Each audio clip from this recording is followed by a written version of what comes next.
Naway patuloy ninyong ialay, gaya na sinasabi natin dito sa Bitwen, ang inyong karunungang taglay sa ating bayan. Salamat kaayo kaninyong tanan. Welcome sa atong In Touch with Excellence.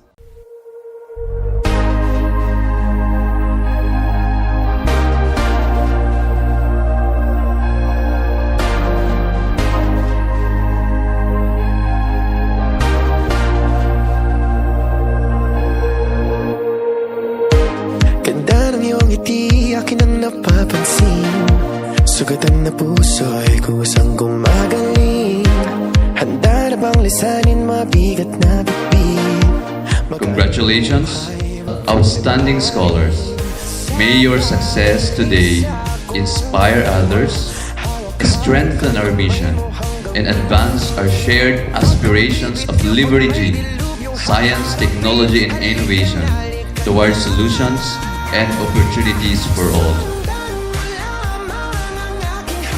Carry with you the pride of being a DOST scholar and the heart of being a Filipino who serves with excellence, integrity, and compassion. Manatili sana kayong mga scholar ng bayan. Thank you for teaching us that true excellence is not found in awards, but in our contribution to the nation. Maraming salamat.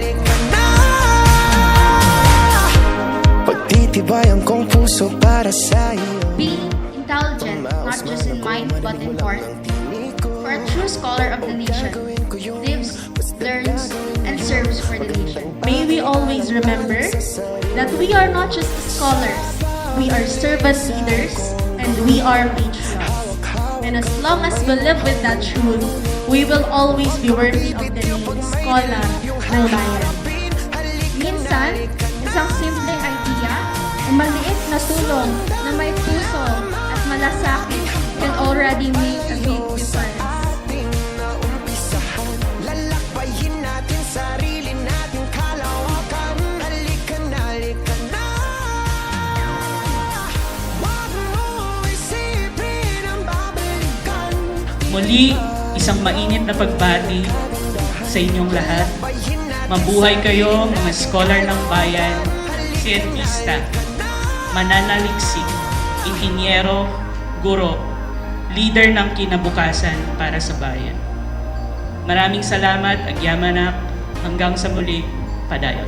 DOST Scholar kami, karunungang taglay sa bayan iaalay.